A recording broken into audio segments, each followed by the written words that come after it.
जब क्लिनिकल्स में भी हम केस वगैरह कुछ देखते थे तो वहां से भी मतलब हम क्लिनिकल में भी बहुत कुछ सीखते थे। तो वो भी बहुत मतलब हेल्पफुल किया कि जो हमने वहां सीखा वो भी मतलब हेल्प करता है नॉट सेट एग्जाम में। सर, जैसे हम अपने सीनियर से एडवाइस लेते हैं कि कहाँ से प्रिपरेशन करनी है, तो वो भी उन्होंने भी मतलब यही बताया कि जो है आप टेस्ट सीरीज जो है वो टीएनसी की ज्वाइन कर लो। तो मेरे मेरे क्लासमेट्स मतलब मोस्टली बच्चों ने जो है वो टीएनसी की टेस्ट सीरीज ज्वाइन करी थी। तो मैं सर का नाम लेके, अवधेश सर का नाम लेके और मेरे टीचर का नाम लेके ही मैंने प्री और मेंस जो है वो दोनों एग्जाम स्टार्ट किए। तो जब रिजल्ट आया तो फिर मतलब बहुत बहुत खुशी हुई थी, घर वालों को भी बहुत खुशी हुई थी।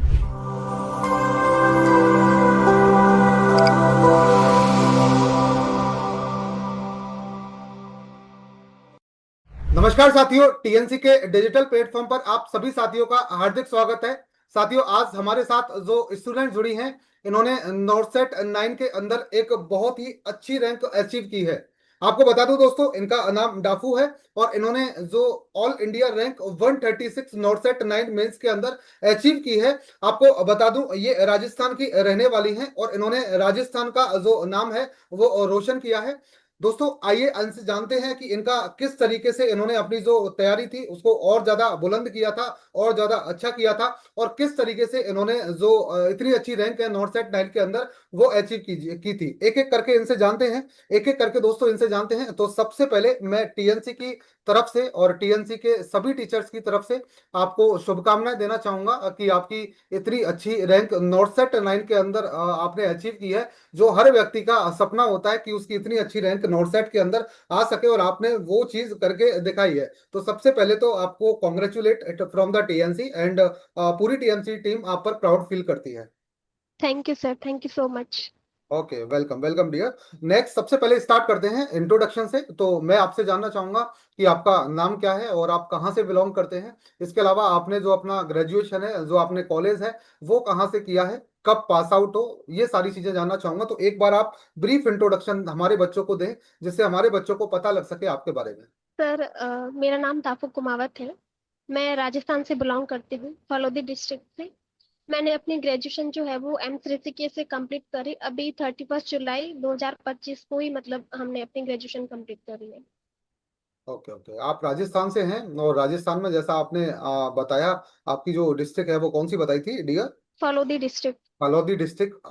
इसके अलावा ये जनरली जोधपुर के आसपास पड़ता है। आपको बता दूं, जो बच्चे जोधपुर के आसपास के होंगे उनको ज्यादा अच्छे से आइडिया हो पाएगा। और इन्होंने बहुत अच्छी बात आपको दोस्तों क्या देखने को मिली, इन्होंने एम्स ऋषिकेश, जो एक बहुत रेपुटेटेड इंस्टीट्यूट है अपने आप में, वहां से इन्होंने अपनी ग्रेजुएशन, अपनी बीएससी नर्सिंग कंप्लीट की है। और इससे भी अच्छी बात यह है, इन्होंने जो बीएससी नर्सिंग है वो अभी 31 को ही इनका रजिस्ट्रेशन आया है। मतलब इनके जो एग्जाम्स हुए होंगे, फाइनल जो एग्जाम्स हुए होंगे, वो मार्च अप्रैल के आसपास हुए होंगे, जिससे इनका रजिस्ट्रेशन आपको कब देखने को मिला है दोस्तों? अभी देखने को मिला है, 31 जुलाई को देखने को मिला है। और बहुत ज्यादा समय इसके अंदर देखने को नहीं मिला है। तो इन्होंने बहुत कम समय में जो सफलता है उसको हासिल किया है। बहुत कम समय में इन्होंने अपनी जो तैयारी है उसको और ज्यादा बुलंद किया है और ज्यादा मजबूत किया है। और अपना जो सपना है शायद उसको ये बहुत जल्दी जो कंप्लीट करने जा रही हैं, पूरा करने जा रही है। तो एक एक करके इनसे नेक्स्ट क्वेश्चन पे चलते हैं कि आपको जनरली क्या होता है, बच्चे जब तैयारी करते हैं तो ये रहता है कि उनका सिलेक्शन होगा नहीं होगा, थोड़ा बहुत डाउट सबको रहता है। ठीक है, तो आज जब आपका रिजल्ट आया था 2-3 दिन पहले, तो किस तरीके का माहौल था घर के अंदर, किस तरीके का माहौल था, और आपको कैसा लग रहा था किस तरीके से? क्योंकि जनरली जो बच्चा है वो 4 साल जिसने ग्रेजुएशन की हो, उसके बाद उसने नोट सेट की भी तैयारी की है, और उसके बाद उसको ये सफलता मिली है, तो कैसा माहौल था घर के अंदर और आपको कैसा लगा वो जरा बताएं हमारे बच्चों को। सर, जब रिजल्ट आया था तब एक्चुअली मैं और मेरी मम्मी जो है हम मतलब खेत में ही काम कर रहे थे। बिल्कुल। तो मुझे पता भी नहीं था कि उस टाइम रिजल्ट आ गया है। तो ऐसे ही मेरे सिस्टर से बात चल रही थी, तो जैसे ही कॉल कट हुआ तो ऐसे नेट ऑन था, तो मेरी एक फ्रेंड का मैसेज आया और जैसे पीडीएफ वगैरह जो है वो ग्रुप में शेयर हुई। तो फिर वो सब देख के फिर मैंने अपना रिजल्ट देखा। तो मतलब मैंने खुद भी देखा और 2-3 लोगों से भी चेक करवाया कि सही है कि नहीं है, एक बार आप भी देख लो।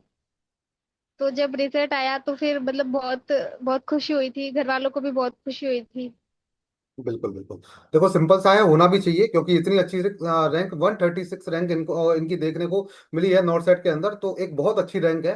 और घर वालों को बहुत सिंपल सी बात है, प्राउड महसूस करना चाहिए, क्योंकि इतनी कम तैयारी के अंदर या फिर इतने कम समय में इन्होंने एक इतनी अच्छी रैंक नॉट सेट के अंदर निकाली है, तो बहुत सिंपल सी बात है, प्राउड वाली बात तो है ही। तो नेक्स्ट बात करते हैं कि जैसा कि आपने बताया कि आपका 31 जुलाई को रजिस्ट्रेशन आया था, और उसके बाद में आई थिंक कुछ ही महीने बाद में नॉट सेट था। तो आपने ये जो जर्नी थी वो कब स्टार्ट की थी, आपको कब पता लगा, या कब आपको ऐसा लगा कि मुझे नॉट सेट की तैयारी स्टार्ट करनी चाहिए, या मुझे जल्द से जल्द गवर्नमेंट जॉब के अंदर जाना है? तो ये चीज आपके माइंड में कब से आने लगी? क्या थर्ड ईयर से, सेकेंड ईयर से, फोर्थ ईयर से, या फोर्थ ईयर पास आउट होने के बाद कब से आने लगी और कैसे आने लगी, वो एक बार बताएं। सर जैसे थर्ड ईयर जो लास्ट जब चलता है सेशन थर्ड ईयर का, तो फिर उस टाइम डिसाइड किया था कि मतलब अब धीरे धीरे जो है वो प्रिपरेशन स्टार्ट करनी पड़ेगी। तो सबसे पहले मैंने अपने नोट्स बनाए सारे सब्जेक्ट्स के, और फिर उसके बाद मैंने टीएनसी की टेस्ट सीरीज अटेंड करी थी 6 मंथ वाली। और जो यूट्यूब पे एडवांस सीरीज है अवधेश सर ने जो पढ़ा रखी है, वो मैंने उसके सारे लेक्चर्स, अवधेश सर वाले जो एडवांस सीरीज के लेक्चर्स है वो मैंने सारे लेक्चर्स दे रखे थे। तो ऐसा ही मतलब, और एमसीक्यू वगैरह भी सॉल्व करे मैंने। तो उन सब से प्रिपरेशन बन गई मेरी। Very good, very good. जैसा कि आपने बताया कि आपने जो तैयारी है वो थर्ड ईयर के एंड में ही स्टार्ट कर दी थी। मैं आपको बता दूं, कई बच्चों को जनरली पता ही नहीं होता कि तैयारी कब स्टार्ट करनी चाहिए या उनको कितना टाइम चाहिए। वो फोर्थ ईयर पास आउट होने के बाद में तैयारी करते हैं। देखो, कई बच्चे ऐसे भी होते हैं कि जो फोर्थ ईयर पास आउट होने के बाद तैयारी करें, उनका भी सिलेक्शन हो जाता है। और कई बच्चों को जनरली, जिनको ऐसा लगता है कि मुझे थोड़ी ज्यादा तैयारी की जरूरत है, तो उनको थोड़ा पहले स्टार्ट कर देना चाहिए। जैसा इन्होंने बताया, इन्होंने जो तैयारी है वो अपनी थर्ड ईयर के एंड में स्टार्ट कर दी थी, क्योंकि वहां जो माहौल रहा होगा इन ऋषिकेश में, वो इसी टाइप का रहा होगा। इनके जो सीनियर रहे होंगे वो भी इसी टाइप से रहे होंगे कि उन्होंने थर्ड ईयर फोर्थ ईयर के अंदर अपनी तैयारी स्टार्ट कर दी होगी। तो उनसे सीख करके शायद, मुझे जितना लगता है, इन्होंने अपनी तैयारी थर्ड ईयर एंड से स्टार्ट कर दी। और थर्ड ईयर एंड से जब इन्होंने स्टार्ट करी, तो इसके बाद में इन्होंने अपनी जो है वो लेक्चर्स लिए अवधेश सर के, जैसा कि एडवांस सीरीज उन्होंने बहुत ज्यादा जो है वो डिटेल में सारी चीजें करा रखी है। वहां से इन्होंने अपने नोट्स बनाए, और 6 मंथ की टेस्ट सीरीज उन्होंने परचेज की और डेली टेस्ट देते थे। तो नेक्स्ट आपसे जानना चाहूंगा कि आप जब टेस्ट देते थे और ये सारी चीजें करते थे, आपको कॉलेज भी जाना होता होगा, आप जनरली ड्यूटीज भी करते होंगे हॉस्पिटल के अंदर, फिर आपको पढ़ना भी पड़ता होगा, तो ये सारी चीजें कैसे मैनेज करते थे? क्योंकि बहुत सारे बच्चे ऐसे हैं जो ग्रेजुएशन कर रहे हैं और वो थर्ड ईयर फोर्थ ईयर में हैं, वो भी चाहते हैं कि हम तैयारी स्टार्ट करें, लेकिन उनको ये समझ में नहीं आता कि हम ड्यूटीज को कैसे मैनेज करें, हम अपनी जो सेल्फ स्टडी है उसको कैसे मैनेज करें। तो आपने ये सारी चीजें कैसे मैनेज करी? क्या आपकी जो तैयारी है उसके बीच में आपकी ड्यूटीज नहीं आती थी, आपका कॉलेज नहीं आता था, या आपकी ड्यूटीज और कॉलेज के बीच में आपकी तैयारी नहीं आती थी? वो सारी चीजें बताएं। जैसे मैं, ऐसे नहीं है कि एक दिन में मैं ज्यादा पढ़ती थी। ऐसा था कि मैं कंटिन्यू पढ़ती थी, डेली पढ़ती थी। जैसे अभी, जैसे अगर संडे वगैरह होता है तो उस दिन फिर मैं ज्यादा पढ़ाई कर लेती थी। Okay, okay, okay. मतलब आप बता रही हो कि आपने जो क्लिनिकल है वहां से भी बहुत सारी चीजें सीखी, और आपने कंसिस्टेंसी रखी कि ज्यादा पढ़ना जरूरी नहीं है, लेकिन धीरे धीरे धीरे धीरे डेली पढ़ना बहुत ज्यादा जरूरी है।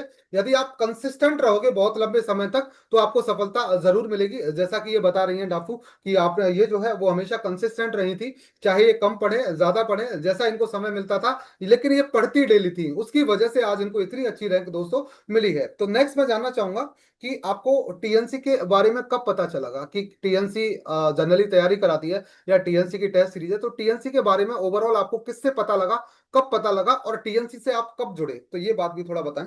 सर जैसे हम अपने सीनियर से एडवाइस लेते हैं कि कहाँ से प्रिपरेशन करनी है, तो वो भी, उन्होंने भी मतलब यही बताया कि जो है आप टेस्ट सीरीज जो है वो टीएनसी की ज्वाइन कर लो। तो मेरे मेरे क्लासमेट्स मतलब मोस्टली बच्चों ने जो है वो टीएनसी की टेस्ट सीरीज ज्वाइन करी थी। तो हम सब ने साथ में ही मतलब 6 मंथ वाली टेस्ट सीरीज जो है ज्वाइन करी थी। बिल्कुल, बिल्कुल।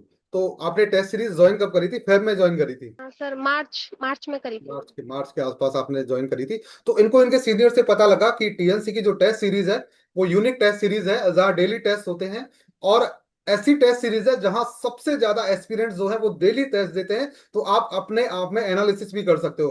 तो जैसा कि आप सभी को पता है कि एकमात्र सीरीज इंडिया के अंदर जो नर्सिंग के अंदर सबसे बेस्ट मानी जाती है वो टीएनसी की टेस्ट सीरीज है। जैसा कि इनको भी इंफॉर्मेशन मिली थी इनके सीनियर से, और इन्होंने बिना कुछ देरी करे वो जो टेस्ट सीरीज थी वो ज्वाइन करी, और अपनी जो तैयारी है उसके अंदर चार चांद इन्होंने लगा दिए। तो नेक्स्ट मैं जानना चाहूंगा आपसे कि टेस्ट सीरीज ने कितनी हेल्प की है। आप बच्चों को बताएं कि टेस्ट सीरीज ज्वाइन करना क्यों जरूरी है, और टेस्ट सीरीज ने कितनी ज्यादा हेल्प करी है, एक बार वो भी बताएं। सर टीएनसी की टेस्ट सीरीज तो बहुत हेल्पफुल है। मतलब पहले तो टेस्ट देते थे तो कुछ टाइम तक तो कम नंबर आते थे, तो ऐसा लगता था कि मतलब हम कुछ मतलब हमें कुछ ज्यादा पढ़ने की जरूरत है, या फिर कुछ नए पॉइंट्स ऐड करने की जरूरत है। लेकिन धीरे धीरे जब हमारी थ्योरी भी साथ में, थ्योरी भी हमने कुछ कवर करी, तो फिर जो है वो मार्क्स अच्छे आने लग गए। टेस्ट सीरीज में मतलब ये होता था कि जैसे हम कुछ चीजें पढ़ लेते हैं, लेकिन हमें टेस्ट मतलब हमें एक क्वेश्चन को कैसे अटेम्प्ट करना है। क्योंकि जब हम क्वेश्चन अटेम्प्ट करते हैं तो कई बार हमें चीजें पता भी होती है, लेकिन जब हम अटेम्प्ट करते हैं तो उसमें मतलब हमारा वो नेगेटिव हो जाते हैं। क्योंकि जैसे रिलेटिव मतलब ऐसे आसपास ऑप्शंस दिए जाते हैं कि ये भी लगता है कि ये भी सही है और ये भी सही है। तो जब हम टेस्ट सीरीज लेते हैं तो हमें ऐसे पता चलता है कि हमें कौन सा ऑप्शन चूज करना चाहिए।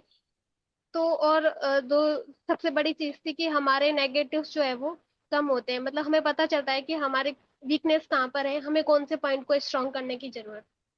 तो तो ये जो है मतलब वो इस तरीके से बहुत फायदा मिला था। एग्जाम से पहले आपका एग्जाम हो जाता है, तो एक बहुत अच्छी बात होती है कि आप जो है वो इस तरीके से अपनी जो मजबूत जो तैयारी है उसको और ज्यादा मजबूत कर सकते हैं, और अपनी प्रैक्टिस जो है उसको और ज्यादा स्ट्रांग कर सकते हैं। जैसा इन्होंने बताया कि क्वेश्चन किस तरीके से करने चाहिए, और ऑप्शंस जब बहुत आसपास हो तो किस तरीके से आपको जो है वो प्रायोरिटी देनी है, वो सारी चीजें इन्होंने टेस्ट सीरीज से और टीएनसी से सीखी है। नेक्स्ट मैं जानना चाहूंगा, आपका घर जोधपुर के आसपास था और आप एम्स ऋषिकेश में अपनी ग्रेजुएशन कर रहे थे, बीएससी नर्सिंग, तो क्या कभी घर वालों की याद नहीं आती थी?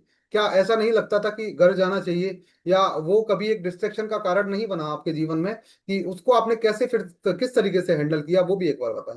सर एक्चुअली मतलब मैं ही मेरे क्लास में एक ऐसी स्टूडेंट थी जो सबसे कम घर जाती थी। मतलब मैं बहुत जैसे 4 साल में मैं 3 बार ही घर आई हूँ। तो मतलब मेरे थोड़ा ऐसे मतलब इकोनॉमिक बैकग्राउंड भी इतना अच्छा नहीं है। तो मुझे ऐसे हमेशा होता था कि मतलब मुझे जो है वो कैसे भी करके पढ़ाई करनी है।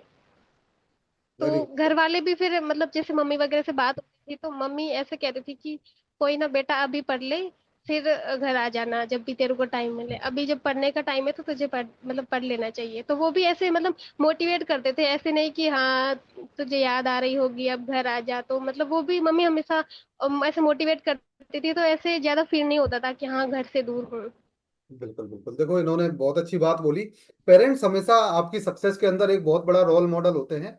तो जब ऐसा तो नहीं होगा कि इनके घर वालों को इनकी याद नहीं आती होगी, पेरेंट्स को याद नहीं आती होगी, लेकिन जब उनको याद आती थी तो उन्होंने इस उस चीज को, इनके वो जो इमोशंस थे, उन इमोशंस को इनके सामने नहीं रखा, क्योंकि उन इमोशंस को वो इनके सामने रखती तो ये अपनी पढ़ाई से डिस्ट्रैक्ट होती। उन्होंने फिर दूसरे तरीके से उन इमोशंस को रखा कि अभी आप पढ़ लो, जिस दिन पढ़ लोगे फिर आराम से घर आते रहना, कोई दिक्कत वाली बात नहीं है। क्योंकि देखो इन्होंने बताया कि इनका जो फैमिली बैकग्राउंड है, that is a motivation for her.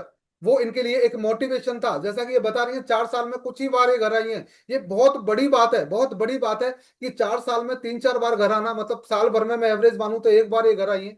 ठीक है ना? तो मतलब एक मोटिवेशन जो होता है वो इनसे सीख सकते हो कि किस तरीके से आपका जो फैमिली है, आपकी जो फैमिली है, आपके जो पेरेंट्स हैं, आपके पेरेंट्स का जो चेहरा है जो आपको हमेशा मोटिवेट करता रहता है कि किस तरीके से हमें एग्जाम की तैयारी करनी चाहिए, वो इनके साथ में देखने को मिला था। और इन्होंने बहुत ही जल्दी तुरंत पास आउट होते ही इतनी बढ़िया रैंक इन्होंने नॉर्थ साइड के अंदर अचीव की है। तो मैं आपको बहुत ज्यादा शुभकामनाएं दूंगा। और वास्तव में आप तारीफ के लायक हैं, आपने इतना ज्यादा सेक्रीफाइस किया है, आपने अपने घर परिवार से इतना हमेशा दूर रहे हैं। That is very difficult for everyone. बहुत ज्यादा डिफिकल्ट होता है, मुझे पता है कि घर से दूर रहना कितना ज्यादा डिफिकल्ट होता है, तो आपने वो सारी चीजें फेस की है, तो ये बहुत ज्यादा तारीफ की बात है। नेक्स्ट बात करते हैं कि जैसा हर किसी का एक सपना होता है, ठीक है ना? तो आई होप आप जोधपुर के हैं तो पहली प्रायोरिटी आपकी ये जोधपुर रही होगी, लेकिन इस बार वो ऑप्शन में नहीं है, कुछ ऐसा ही रहा था। तो मैं आपसे यही जानना चाहूंगा कि आपका जो ड्रीम है वो कौन सा एम्स है, और क्या वो इस लिस्ट के अंदर है, और अगर है मतलब नहीं है तो उसके अलावा फिर कौन सा ऑप्शन आप चूज करना चाहोगे, उसके बारे में थोड़ा बच्चों को बताएं। सर मतलब जैसे मैं जोधपुर के पास से हूँ तो मेरी प्रायोरिटी जोधपुर ही थी। लेकिन जब देखा था कि नोटिस में जोधपुर का नाम ही नहीं है, तो फिर तब तो ये था कि एक बार मतलब अच्छी रैंक आ जाए, या फिर मतलब अंडर रैंक आ जाए, कि मतलब कहीं पर सिलेक्शन हो जाए। लेकिन जब जैसे अभी अच्छी रैंक आई है तो मेरी अभी प्रायोरिटी जो है वो कैफिम्स जो है, मतलब वो मेरी प्रायोरिटी बिल्कुल बिल्कुल, रहेगी। बिल्कुल बिल्कुल, जैसा कि इन्होंने बताया इनका घर जोधपुर के पास था, और बदकिस्मती से इनकी जो वहां पर वैकेंसी एक भी नहीं है। शायद एम्स जोधपुर में वैकेंसी होती तो 100% इनको एक सीट जरूर मिलती, क्योंकि इनकी बहुत अच्छी रैंक है ना। लेकिन किस्मत कभी कभी हमसे, वो हमारी जो डेस्टिनी होती है ना, वो और कुछ करवाना चाहती है ना। तो वो जो डेस्टिनी थी इनकी वो और कुछ थी। अभी इन्होंने दूसरा ऑप्शन जो रखा है एम्स जोधपुर के बाद में, वो दिल्ली रखा है, और दिल्ली में भी कैफ फिल्म्स रखा है। तो जानना चाहूंगा कैफ फिल्म्स ही पहली प्रायोरिटी क्यों रखा है? दिल्ली में बहुत सारे हैं, दिल्ली में एम्स न्यू दिल्ली है, कैफ फिल्म्स वहां पर रहने वाला है, ईएसआईसी न्यू दिल्ली है, इसके अलावा लेडी हार्डिंग की भी सीटें हैं। तो आपने कैफ फिल्म्स को ही क्यों रखा, पहली प्रायोरिटी उसको क्यों रखा दिल्ली के अंदर? सर मतलब प्रायोरिटी में तो अभी थोड़े दिन पहले तो मेरे प्रायोरिटी में ऋषिकेश था। बट अभी जैसे अभी थोड़ा मतलब धीरे धीरे एनालिसिस करते रहते हैं कि अब कौन सा चूज करना पड़ेगा। तो अभी मतलब जैसे दोस्तों से भी बात वगैरह हुई, तो और मेरे सीनियर्स भी हैं पे कैंपस में। तो मतलब ये है कि वहाँ का थोड़ा इन्वायरमेंट जो है वो ठीक है। और तो इसी वजह से मतलब सीनियर से भी बात बात हुई, तो उन्होंने बोला कि हाँ ठीक है, मतलब वो भी वहां पर है, तो ऐसा कि हमारे सीनियर्स भी वहां पर हैं, तो गाइड करने के लिए भी मतलब वहां पर कोई है। वेरी तो गुड। इसीलिए अभी फर्स्ट प्रायोरिटी उसकी यही है। दिल्ली में इनके सीनियर्स हैं कैफिम्स के अंदर, और वहां इनको थोड़ी हेल्प मिल सके इसीलिए इन्होंने वहां पर ज्वाइन करना जो है वो अच्छा समझा, ठीक है ना। इसके अलावा जो है कैफिम्स वास्तव में अच्छा भी है, ठीक है ना। एक नया इंस्टीट्यूट है जो अभी न्यूली ओपन हुआ है, शायद सेकंड बैच ये जा रहा है, इससे पहले एक बैच और गया है। तो बहुत अच्छी अपॉर्चुनिटी है कि आपके प्रमोशन के चांस बहुत ज्यादा रहेंगे वहां पर, ठीक है ना। और बहुत ज्यादा वहां पर जो है मैं कहूंगा कि बहुत ज्यादा सरदर्दी वाला काम भी नहीं है, ठीक है ना। बहुत सिंपलिसिटी वहां पर रहने वाली है अभी स्टार्टिंग के अंदर, ठीक है। तो उसके अंदर ये जाना चाहती है। अब नेक्स्ट मेरा क्वेश्चन रहता है, लास्ट क्वेश्चन जो हमेशा रहता है बच्चों से, वो ये रहता है कि हमेशा आपके जीवन में बहुत सारे लोगों का हाथ होता है आपकी सक्सेस के पीछे, बहुत सारे लोग आपके रोल मॉडल होते हैं, ठीक है ना। तो आप अपना ये जो सक्सेस है वो किसको डेडिकेट करना चाहोगे? ऐसे कौन कौन से लोग हैं जिन्होंने आपकी सक्सेस के अंदर पार्टिसिपेट किया है या आपको मोटिवेट करते रहे थे हमेशा, ठीक है ना। तो कौन कौन से लोग हैं, आपके जो है पेरेंट्स हैं, उनके अलावा और कौन कौन है, उनके बारे में थोड़ा सा बताएं तो हमारे बच्चों को बता दें। सर जैसे फर्स्ट मोटिवेशन तो घर वाले ही होते हैं, मतलब मेरे मम्मी पापा जो है वो मेरे लिए फर्स्ट मोटिवेशन है। और अगर मैं जैसे सेकंड नंबर पे बात करूँ, तो जैसे मेरे यहाँ के स्कूल टीचर हैं, मतलब उनका नाम पप्पू राम जी सर है। वैसे मैं ट्वेल्थ के बाद उनसे नहीं मिली हूँ, लेकिन जब मैं स्कूल टाइम थी तो वो मतलब मुझे हमेशा ऐसे मोटिवेट करते थे। क्योंकि जैसे मेरे स्कूल वगैरह से दूर पड़ता था, तो मैं ही ऐसी स्टूडेंट थी जो इतनी डिस्टेंस से आती थी। और मैं कभी भी मतलब फर्स्ट पीरियड में नहीं जाती, जैसे सर्दियों में मैं हमेशा सेकंड पीरियड में जाती थी। तो मतलब वो ऐसे मतलब मुझे हमेशा ऐसे मोटिवेट करते थे। तो जैसे जब मैं एग्जाम भी देने गई, तो मैंने पहले सर का नाम लिया कि मैं इन सर से पढ़ी हूँ, तो बिल्कुल मतलब मुझे डरने की जरूरत नहीं है, और सर का आशीर्वाद मेरे साथ है। और दूसरा जब जैसे अवधेश सर हैं, तो सर भी मतलब बहुत ऐसे जब उनको देखते हैं और वो जो बातें बताते हैं, तो ऐसा लगता है कि हाँ मतलब सच में मतलब मोटिवेशन है। तो मैं सर का नाम लेके, अवधेश सर का नाम लेके और मेरे टीचर का नाम लेके ही मैंने प्री और मेंस जो है वो दोनों एग्जाम स्टार्ट किए थे। तो वेरी गुड, बहुत अच्छी बात इन्होंने बताई कि सबसे पहले तो खैर पेरेंट्स मतलब आते ये हैं। लोग ही हैं। सबसे पहले तो पेरेंट्स आते हैं जो हमेशा हर बच्चे के लिए एक बोलते हैं कि उनसे बड़ा सेक्रीफाइस जीवन में कोई नहीं कर सकता, तो उन्होंने किया है। और तो प्रायोरिटी सबसे पहले तो उन्हीं को मिलनी चाहिए। लेकिन जैसा कि इन्होंने बताया कि इनके स्कूल एक टीचर थे, ठीक है ना, पप्पू राम सर ये बता रही हैं, तो मेरी तरफ से और पूरे टीएनसी परिवार की तरफ से उनको धन्यवाद बोलना कि एक बच्ची के जो जीवन निर्माण में, एक बच्ची की एक ड्रीम पूरा करने में, एक सपना पूरा करने में उन्होंने बहुत बड़ा योगदान दिया है, ठीक है ना। और उन्होंने हमेशा आपको अप्रिसिएट किया है। तो पूरे टीएनसी परिवार की तरफ से मैं उनको भी धन्यवाद देना चाहूंगा और कॉन्ग्रेचुलेट करना चाहूंगा कि आपकी बच्ची ने केवल आपके गांव का ही नहीं, बहुत जगह बहुत बड़ा जो है एक नाम किया है। और बहुत जल्दी ये एक सेंट्रल इंस्टीट्यूट के अंदर एज अ नर्सिंग ऑफिसर जाने वाली हैं। तो नेक्स्ट अवधेश सर के बारे में भी आपने बताया, that is ideal teacher for everyone. मैं बिल्कुल, मैं भी, मेरे भी वो टीचर रहे हैं, मैं आपको बता दूं, ठीक है ना। तो वो जनरली एक आइडियल टीचर है, सबके लिए आइडियल टीचर है, और बहुत अच्छा पढ़ाते हैं, बहुत अच्छा कंटेंट उनका रहता है, ठीक है। तो ये सारी चीजें भी उनकी रहने वाली हैं, ठीक है। तो नेक्स्ट मैं फिर से आपका धन्यवाद करना चाहूंगा और आपको कॉन्ग्रेचुलेट करना चाहूंगा कि आप बहुत जल्दी अपना जो ड्रीम है वो पूरा करने जा रही हैं। और जनरली एम्स जोधपुर में तो सीटें नहीं है क्या आप, अच्छा मुझे एक बात बताओ, एम्स जोधपुर में सीटें नहीं है तो क्या आप दोबारा तैयारी करोगे या फिर यहीं पर मतलब दिल्ली में सेट हो जाओगे, क्या करने वाले हो? सर अभी तो मतलब सोचा अभी तो नहीं? पहले से एक सीट लेनी है, उसके बाद अभी नेक्स्ट मतलब अगर वैकेंसी आई तो फिर मैं दूंगी मतलब। हाँ, अभी तो मतलब इनका ये है कि पहले मैं सेट हो जाऊं, क्योंकि इनका जैसा बताया कि इनका जो बैकग्राउंड है वो थोड़ा ठीक नहीं है। तो सबसे पहले यही होता है कि मैं अपने घर की परिस्थितियों को ठीक करूं। तो पहली प्रायोरिटी इनकी यही है कि मैं कहीं भी ज्वाइन करूं, लेकिन पहले मेरे को नौकरी चाहिए। तो ये दिल्ली ज्वाइन करेंगे, उसके बाद अगर सीटें आती हैं तो दोबारा से सोचेंगी। तो थैंक यू डाफू, और मैं पूरे टीएनसी परिवार की तरफ से आपको कॉन्ग्रेचुलेट करना चाहूंगा और धन्यवाद करना चाहूंगा। आप इतने अच्छे इंटरव्यू का हिस्सा बने हैं, तो पूरे टीएनसी परिवार की तरफ से thank you and congratulate. Thank you sir, thank you so much. Okay.